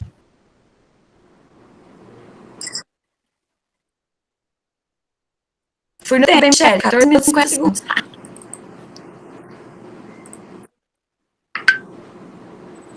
Marisa, olha que fala maravilhosa! Gratidão, gratidão por toda essa sua contribuição. E a gente que está monitorando a EFA hoje tem um orgulho tão grande de ver um egresso falando assim da escola, né? Dá a certeza de que o trabalho foi bem feito, né? Que a gente tem muitas limitações de espaço físico, de trabalho, né? De condições de trabalho, mas a missão está cumprida, né? Quando a gente ouve um depoimento assim. E você traz pontos assim, chaves para a gente discutir sucessão. Principalmente quando você diz assim, ó, sucessão não é para a gente ficar do mesmo tamanho, sucessão é para a gente crescer, né? E aí, quando você reforça a questão do empoderamento da mulher, né? Por que eu não posso assumir atividade na propriedade? Eu posso sim, e se eu quiser, eu posso, né? E eu encontro os caminhos, encontro as maneiras. Nós estamos muito felizes com a sua contribuição. E a Marisa, ela viveu todos os lados, né? Como estudante de uma escola família agrícola, foi para dentro da academia, voltou com contribuições para a escola, né? Enquanto egressa, enquanto profissional, e voltou para a propriedade. Então, assim, fantástico, Marisa, parabéns. Obrigada. Fechar esse círculo, nós queremos chamar o nosso egresso também, o Braz Augusto, que terminou ano passado, né? Esse ano, na verdade, o Braz já é um egresso que viveu o término do curso na pandemia. Então, o Braz também tem um olhar muito interessante para contar para nós. E nós queremos passar a palavra para você, Braz, para você contar para nós, né, como é que está essa experiência sua, né, de um egresso tão novo na nossa escola e fazendo sucessão, né? A palavra está contigo. Obrigado, boa noite a todos. Como ela disse, meu nome é Braz. Como diz, é o caçulinha dos egressos da EFA, né? E, assim, eu quero começar com a Marisa desde quando da entrada, do começo, antes de ir para a EFA, que a gente via a escola como vai, acorda cedo e volta. Acho que pegou muito aí essa fala da Marisa, que a gente chegava lá com o sapato sujo, alguma coisa assim, e depois que a gente chega na EFA e chega lá com a botina suja, é questão, não, já veio pronto, já veio para traiado.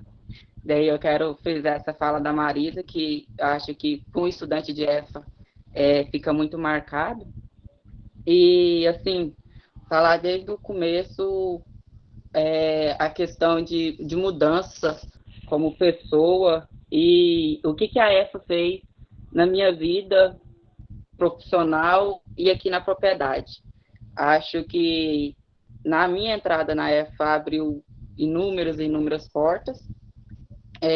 Conheci pessoas e profissionais com eles maravilhosos que me ajudaram demais da conta, e eu tenho uma irmã mais velha que daí não quis ficar na propriedade, decidiu morar na cidade, e antes eu pensava nisso, ela já tinha isso na cabeça, e eu indecisa ainda. E por ela, nossa, ela vai sair, gente do céu, será que eu vou ter que ficar aqui na roça? Fazer o quê aqui? E daí, a partir do momento que a gente entra na EFA e vê o que a gente é capaz aqui no campo, a gente fala, nossa, ainda bem que eu fiquei aqui. E outra fala também que eu achei muito importante foi da Bruna, que ela citou assim, que o campo tem de tudo. E que realmente a gente correndo atrás e querendo mesmo que faça o que aconteça, a gente consegue tudo no campo, que talvez, não é menosprezando uma pessoa ou um jovem da cidade, mas talvez um jovem da cidade não poderia ter. E eu acho que com os planos de estudo e com as visitas às famílias foi uma das coisas mais principais que, assim, foi causando fazer acontecer. E eu lembro perfeitamente da visita do César, mais da Luísa, que veio, nós andamos na propriedade, e um dia o César me chamou à noite, me chamou para uma conversa lá, e nós conversamos bastante sobre a questão da bovinocultura leiteira e em relação a como é que estava, trabalho da gestão e tudo mais. Ele falou assim, César, eu tenho vontade, mas eu não sei como é que faz, ainda igual, se eu não me engano, estava no primeiro ano ainda.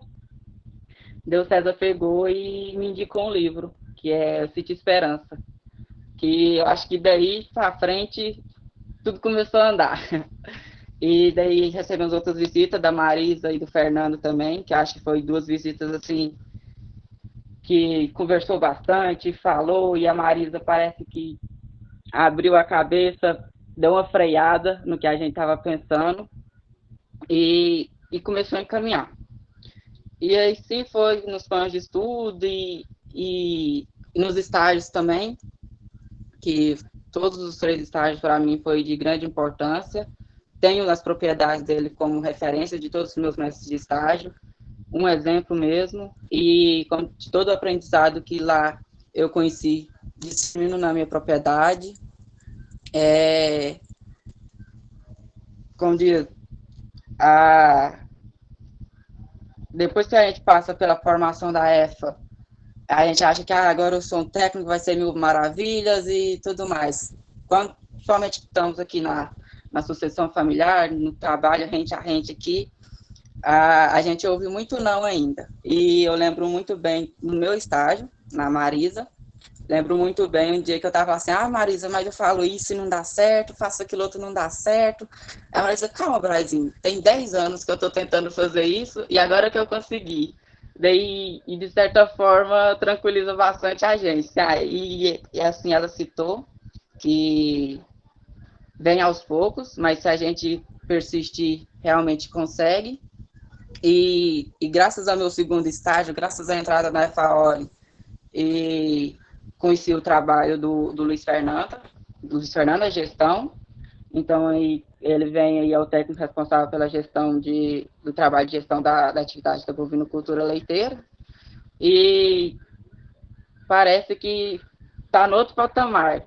Tá 1000 maravilhas? Não, não tá. Mas para a gente pensar aí, 2 anos atrás, quando eu e o César sentou naquele banquinho e falou tudo que pensava, que eu gostaria de ser, conseguimos. E por ser jovem e ter no campo, tem momentos que a gente pensa, nossa, mas os meus colegas estão fazendo isso, nossa, mas eu estou aqui sozinho e tudo mais. Mas eu acho que é uma forma da gente ver o lado ruim e o lado bom das coisas.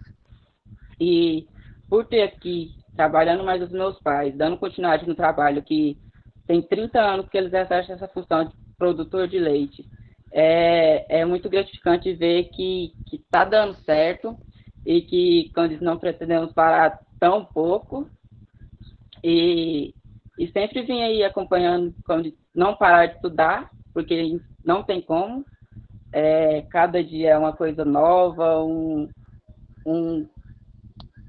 conhecimento que a gente tem que adquirir, e eu acho que a EFA foi, como diz, a principal a tirar aquela dúvida que, nossa, será que eu vou ter que ficar aqui na roça?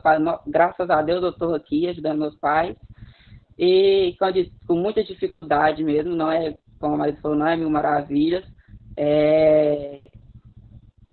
a gente ouve os não, a gente fica contrariado, mas vai dando volta, vira volta, a gente ainda consegue do jeitinho diferente que a gente quer.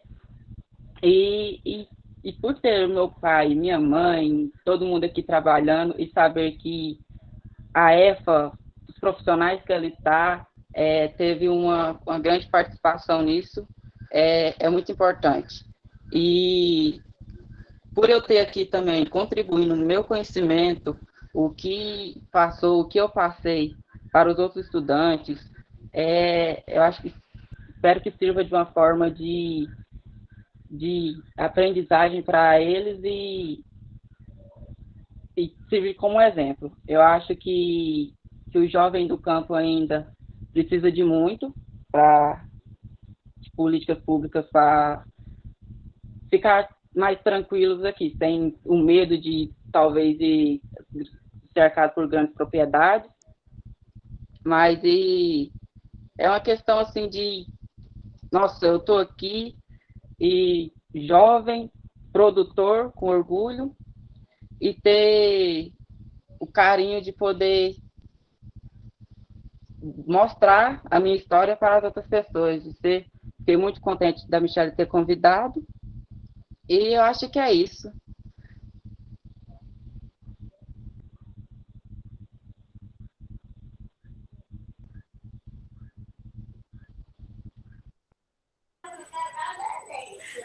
Braz, gratidão, gratidão. Obrigada por tudo, viu? Que fala boa. Nós acertamos em cheio nesses convites para essa mesa hoje. Estamos muito felizes com o seu depoimento. E principalmente, Braz, porque a sua turma foi muito prejudicada com essa história da pandemia, né? Você não chegou a falar dessa questão, mas o terceiro ano de vocês foi concluído na pandemia, né? O ano inteiro. E hoje você traz para nós esse depoimento tão bonito e traz essa certeza de que valeu a pena, de que deu certo, né? De que a EFA fez diferença na sua vida. Então, nós estamos muito felizes. Estou vendo os comentários aqui subir e vi que o Maicon está aqui na nossa sala, né? Que alegria, Maicon. Maicon também é egresso e está aí estudando, continuando, né? Então, é tão bom ver esse povo aqui. Então, gente... queria citar também. Como é que é, Brás? Com o nervosismo e tudo mais, esqueci de comentar sobre os projetos que a EFA também, as parcerias que a EFA me proporcionou para mim, mas para minha família. O projeto Energia Mulheres da Terra, que trouxe um gestor para a nossa propriedade, projetos Ideias Inovadoras, e o projeto profissional que está em prática, que a gente teve o trabalho de transformar o papel ali em prática e está funcionando, está rodando. Esse ano, agora, no período chuvoso, já vem para a segunda vez que estão fazendo a rodagem dos animais, que é os passeios rotativos, passeio rotacionado. Então, assim, só citar essas fases que eu esqueci de falar. Muito bem, Brás. E assim, e o legal é que o Brás, ele trouxe um dos instrumentos pedagógicos da EFA, a questão da visita às famílias, né? O quanto que isso ajudou, contribuiu, proporcionou essa mudança, né? Não só na propriedade, mas no próprio pensar, na ação, né? Nessa ação conjunta aí. Então, uma fala muito boa, Brás. Parabéns aí, foi ótima mesmo.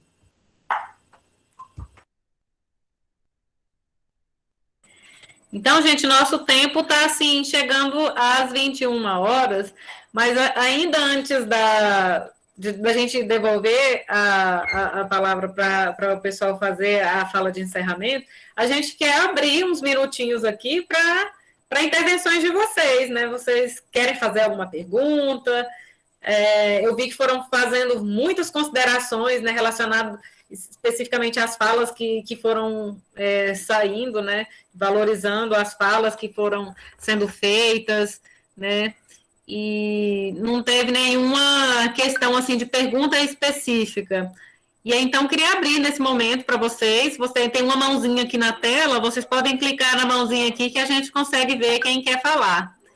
E aí a gente abre a fala, tá? Para a gente fazer um debate, para a gente encerrar.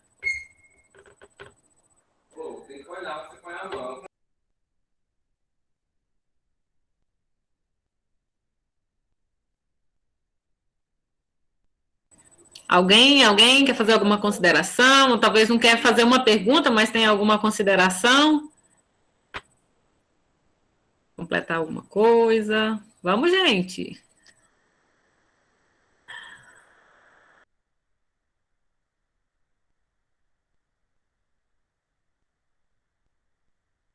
Maria da Luz, ou Yara, levantou a mão. Boa noite então, a todos. Pode falar, dona Maria da Luz. Estão me ouvindo? Meio que caí de paraquedas no debate, né? Fui convidada hoje por uma monitora da EFA aí, que não é tão pouco importante, que é a minha irmã, a Francisca. E gostaria de parabenizar, né, esse diálogo, né, da pertença familiar, da sucessão familiar.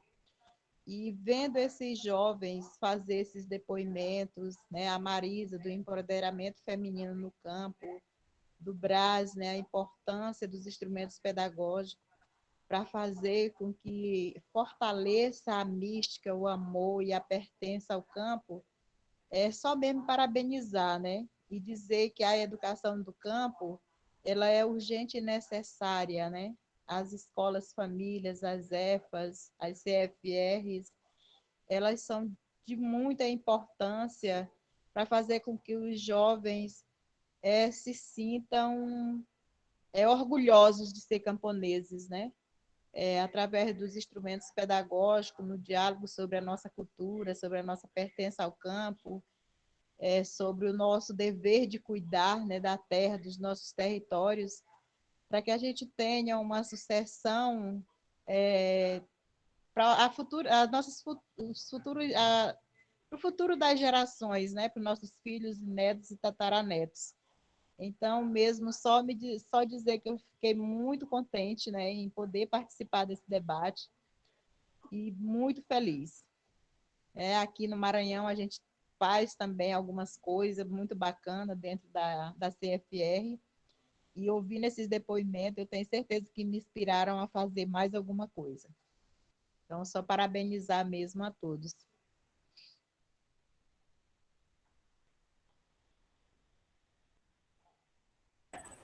Muito obrigada. E é muito bom a gente poder compartilhar, né, com outras experiências, né, com outros estados aí, que a gente sente que a gente está no mesmo barco, né, que a gente tem os desafios, eles parecem que mudam de endereço, mas eles são os mesmos, né, e aí é sempre oportuno a gente refletir sobre eles na coletividade. É verdade. Muda os endereços, mas os desafios, né, são grandiosos. São mesmo. Brazinho? É porque o padre Fernando citou no chat lá que ele queria que eu comentasse a evolução da bovinocultura. É que, como diz, de 1 ano e meio para cá, teve uma evolução muito grande na bovinocultura, e eu acho que é realmente importante citar desse trabalho que veio a partir da gestão em relação ao gado, a média de leite, a produção e até mesmo a qualidade do produto. E pode-se dizer que a média dobrou, o gado, o rebanho, as vacas parecem ser outros animais, mas na verdade são os mesmos, porém que teve um cuidado maior nessa parte, questão de nutrição, bem-estar, até na visita do Fernando e da Marisa, eu pedi que eles viessem por causa da questão de problema de casco, que era demais, tinha muito mesmo, não sabia o que fazia. A Marisa citou algumas coisas em relação até mesmo ao relevo, a raça do rebanho. Então, isso vem sendo trabalhado de um tempo para cá, e são resultados, talvez nós que estamos na propriedade não vê os resultados como as pessoas que viram 1 ano e meio atrás para os dias atuais agora. É só citar.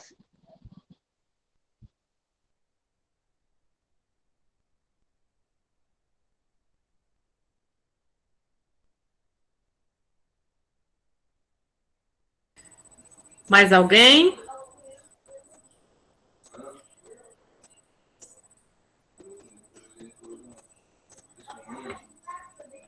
Então, gente,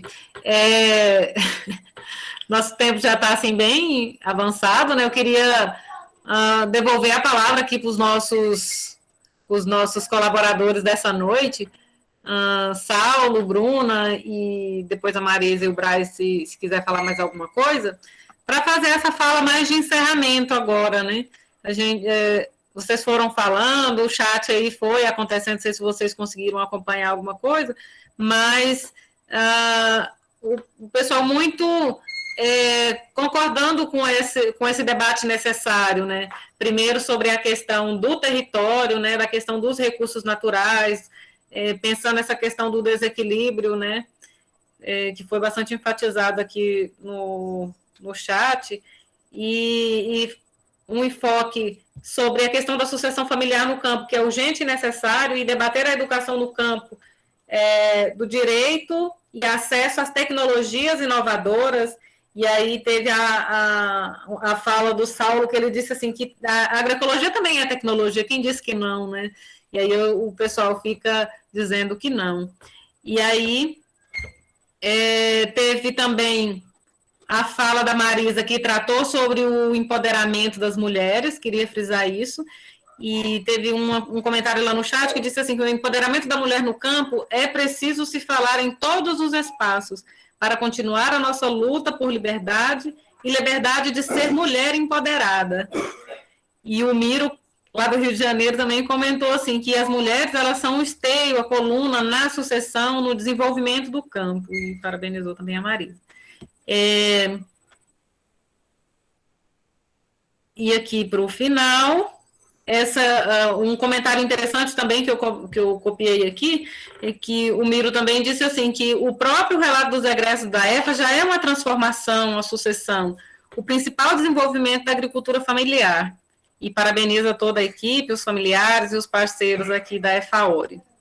E o sentimento é de gratidão. E, por final, o Fernando fez essa fala, né, para o Braz acrescentar nas informações, que foi super útil, né?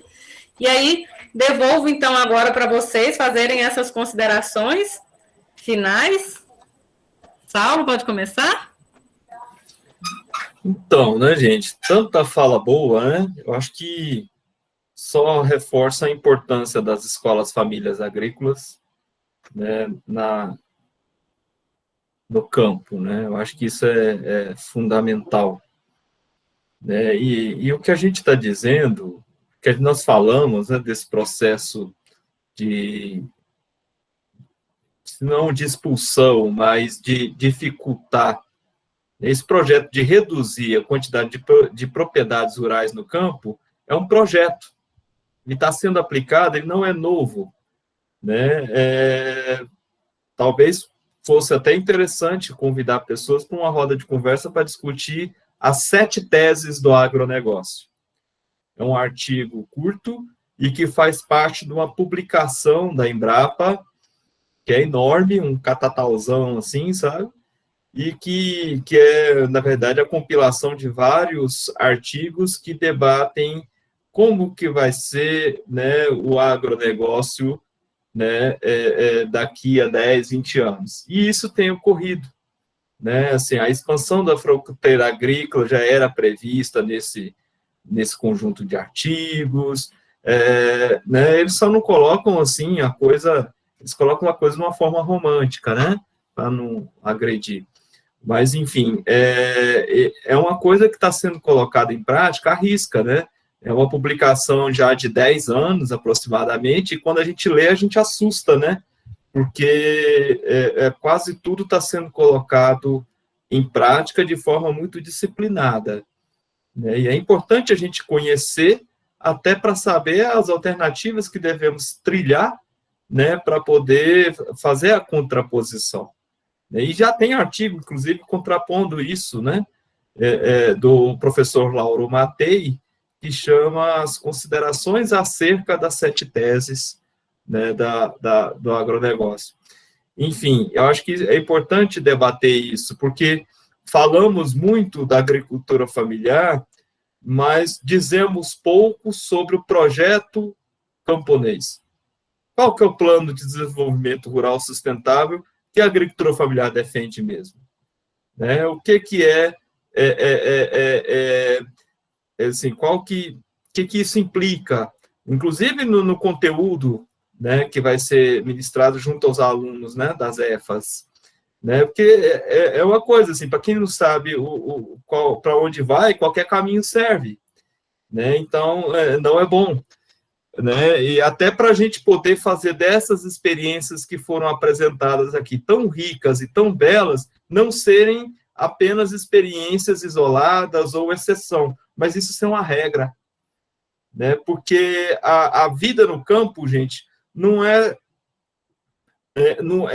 também a produção de alimentos saudáveis, é também acesso à terra, mas é também dignidade no campo.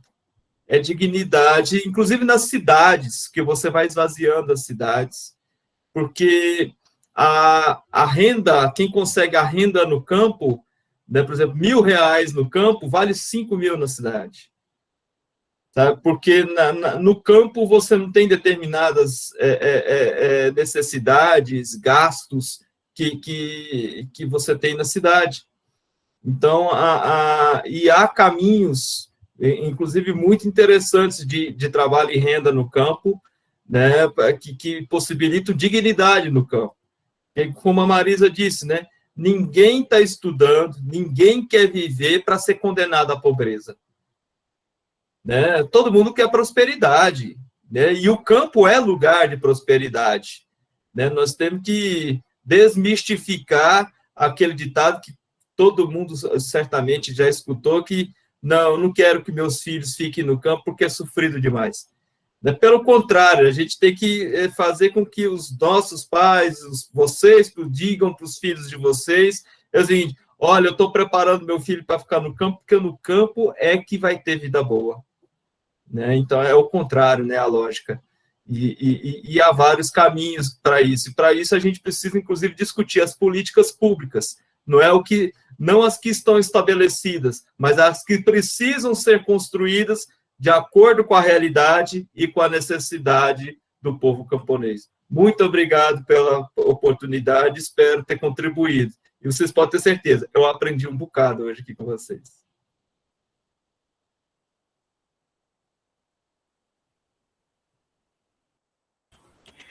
Muito obrigada, Saulo. Nós que agradecemos a sua colaboração hoje aqui. Bruna? Acho que queria fazer algumas amarras ainda, assim, né? Quanto à fala do Braz e da Marisa, como a Yara falou, acho que as coisas vão mudando os endereços, né? Vão mudando de lugar, mas os desafios que a gente enfrenta são muito parecidos, né? A questão da Marisa trazer, né, ela como mulher e todos os desafios que ela enfrentou dentro da família é uma coisa que a gente enxerga aqui na EFA todos os dias, né? A gente conseguiu superar uma das marcas que era de, às vezes, ter uma turma de entre 30 estudantes e ter 3 meninas. Ano passado, a gente conseguiu fazer com que a primeira turma entrasse, que fosse 15 meninos e 15 meninas. E aí se tem um avanço nisso, né? Mas, ao mesmo tempo, as meninas precisam fazer com que as meninas permaneçam na escola, né? Que elas consigam chegar nas famílias delas e que elas consigam colocar os trabalhos delas em práticas, né? Colocar o objetivo, o projeto delas em prática. São muitos desafios, né? E eu me enxerguei na fala de vocês também. E quanto à fala do Saulo, essa última, né? De fato assusta, né? A gente tem um grande problema, né? Que além das questões agrárias, além disso tudo, tem uma questão climática do planeta, né? Todo mundo sabe que e os estudiosos, né, cientistas vêm falando isso, uma coisa tão óbvia, mas a gente tem que sempre repetir, planeta, a gente só tem um planeta Terra. E do modo como com esse avanço da soja, com as questões climáticas, isso é muito problemático. E planeta a gente só tem um, e esse planeta corre risco de acabar. Esse planeta vai aquecer a cada ano mais, esse planeta vai ocorrer desequilíbrios, né, e a gente já observa isso e de fato assusta, assim, isso tudo assusta muito, mas eu acho que um dos grandes caminhos a gente superar isso e continuar juntos, né, é nesses momentos aqui, a gente conseguir enxergar, como falou a Yara, né, que as nossas formas de vida e de enxergar o mundo são muito parecidas, né, por isso eu agradeço demais por estar conversando aqui com vocês. Sempre que quiserem me chamar, vou estar muito disposta a estar conversando com a EFAORE. Obrigada. Gratidão, Bruna. Agora, sempre a gente vai chamar. Obrigada. Marisa? Também queria agradecer o convite e acho que eu falei já para os estudantes, agora eu queria falar para vocês, equipe de todas as EFAs que estiverem ouvindo, né? Vocês têm o poder de ensinar a amar. Foi pela EFA que eu aprendi a amar o campo. Então, vocês acreditem que vocês têm esse poder. Mais que ensinar técnicas, continue ensinando esse amar, porque isso é um ato de resistência.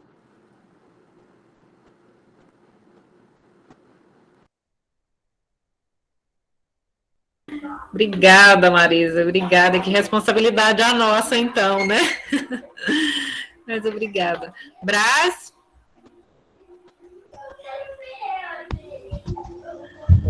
Primeiramente, queria agradecer. Até citava nos meus planos de estudo, nos meus projetos de vida, que minha vontade era me formar em técnico e voltar à EFA contribuindo de alguma forma. E espero que essa contribuição comece aqui e que ocorra muitas e muitas vezes. E estou disposto e o que precisar é só dar uma chamadinha. Mas é isso e muito obrigado a todos.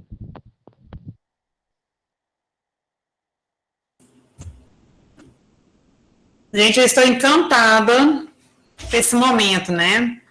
E hoje, esse parabéns é o presente. Foi um presente para mim hoje, no aniversário, toda essa riqueza, né, que vocês trouxeram aí na fala de vocês, no dia a dia de vocês. E a gente só vai aprendendo, né? Quando a gente pensou nessa roda, a gente não sabe, assim, a gente tinha noção que poderia trazer, né, Yara, vários elementos importantes, né? Mas foi enriquecedor demais, foi ótimo, né? Então, parabéns a todos aí. A fala do Saulo, da Bruna, da Marisa, a gente, né, no tempo que ela ficou lá na EFA, lá, aprendi muito com a Marisa também, é uma pessoa fantástica de vida também. O Brás aí, o Brás foi meu tutorando do primeiro ano, e a gente vê o quanto que ele cresceu, né, o tanto que ele desde o primeiro momento que ele chegou na EFA, ele já tinha a EFA como pertencimento, como a casa dele, né, como extensão da família dele, e a gente vendo ele hoje trazendo esse depoimento, essa fala, eu fico assim, muito orgulhosa, Brás. Quando eu fui falar com ele, ele falou assim, será que eu vou dar conta, madrinha? Eu falei assim, vai que você é capaz, vai contar o que você vive, é a verdade, né, é o seu dia a dia, é o que você já vem trazendo nesses 4 anos de EFA, né, como a Yara falou, esse ano que eles terminaram, né, o 3º ano, e fantástico, parabéns, é só agradecer a Deus e esse momento riquíssimo, né, a repercussão fantástica. Gente, então, mais uma vez, agradecer a participação de todos vocês que estiveram aqui presentes, né, de todas as escolas que se somaram nesse debate, né, das EFAs aqui de Goiás, das EFAs espalhadas aí pelo Brasil. Eu vi que tem uma estudante da LEDOC, da Licenciatura em Educação do Campo, da Universidade Federal de Viçosa. Vejam onde foi parar a nossa roda de conversa. Então, foi surpreendente. Nós estamos muito felizes e muito agradecidos com a participação de cada um de vocês. Então, antes de eu passar para a Cida, né, para fazer a fala de encerramento, e a Bruna cantar mais uma música para nós fechar bonito aqui, o Lucas Cubas está com a mãozinha levantada e o Brás também.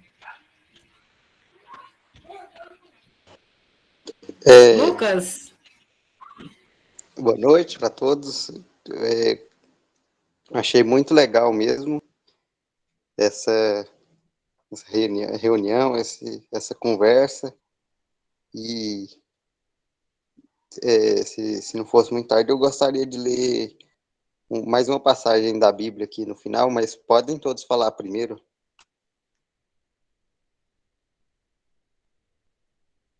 O Braz disse que acho que apertou sem querer. Você pode continuar, Lucas.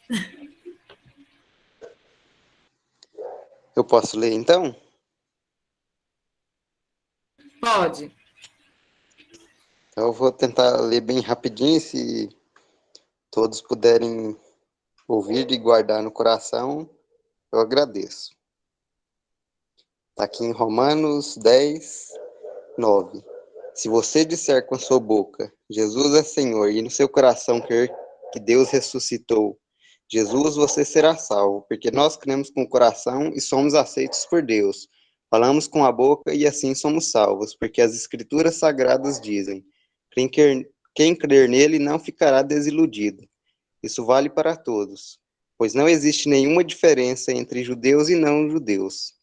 Deus é o mesmo Senhor de todos e abençoa generosamente todos os que pedem a sua ajuda, como dizem as Escrituras sagradas. Todos os que pedirem a ajuda do Senhor serão salvos. Mas como é que as pessoas irão pedir se não crerem nele? E como poderão crer se não ouvirem a mensagem? E como poderão ouvir se a mensagem não for anunciada? E como é que a mensagem será anunciada se não forem enviados mensageiros? As Escrituras sagradas dizem como é bonito ver os mensageiros trazendo boas notícias. Então, eu queria agradecer e falar para, se vocês puderem, refletir, que nós possamos pedir a ajuda do nosso Senhor. Então, muito obrigado. Amém, Lucas. E que providência, né? Nós abrimos com uma leitura bíblica e fechamos agora com essa leitura bíblica tão reflexiva. Obrigada por ter trazido essa reflexão para encerrar a nossa noite.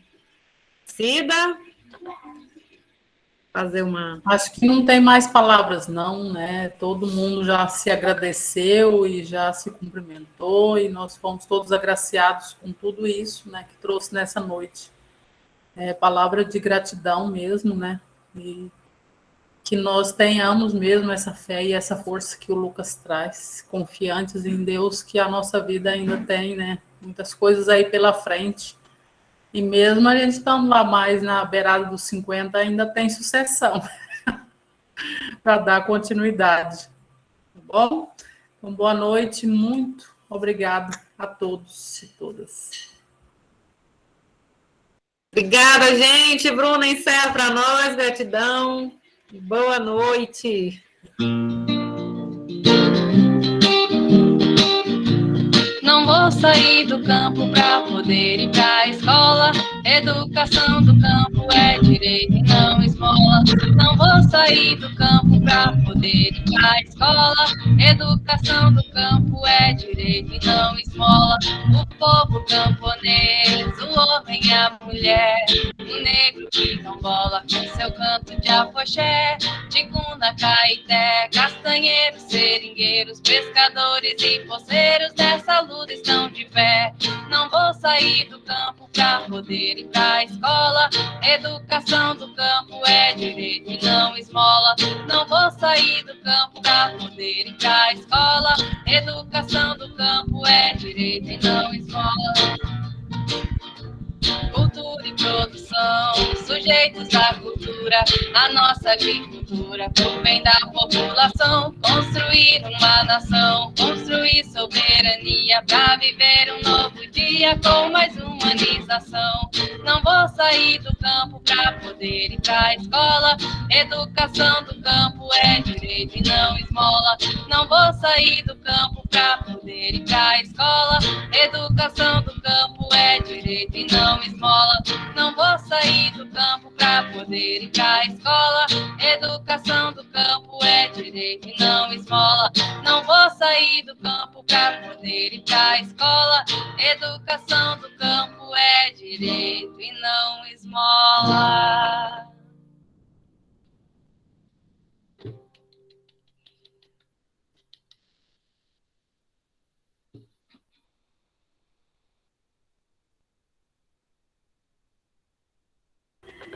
Obrigada, Bruna.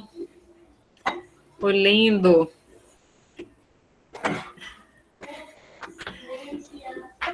Quando passar a pandemia aí um pouco, eu quero ir lá quero no Rio Grande do Sul, viu, Bruna, né? Fala daí.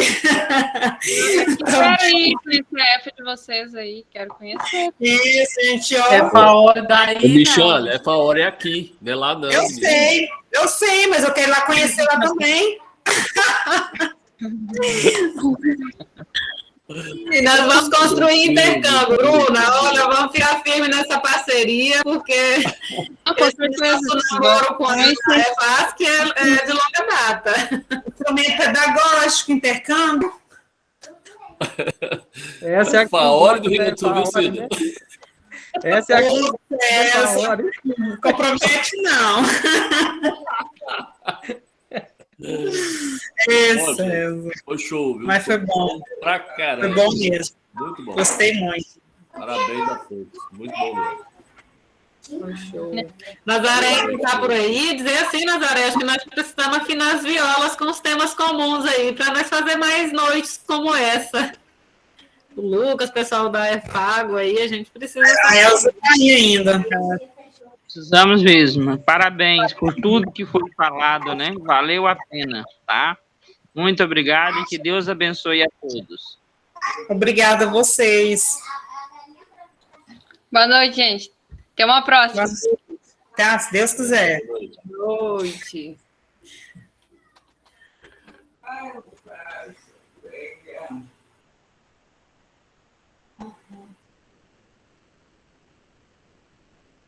Não liga, não. Não.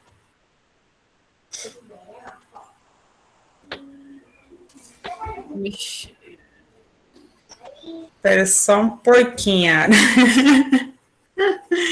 Deixa eu sair.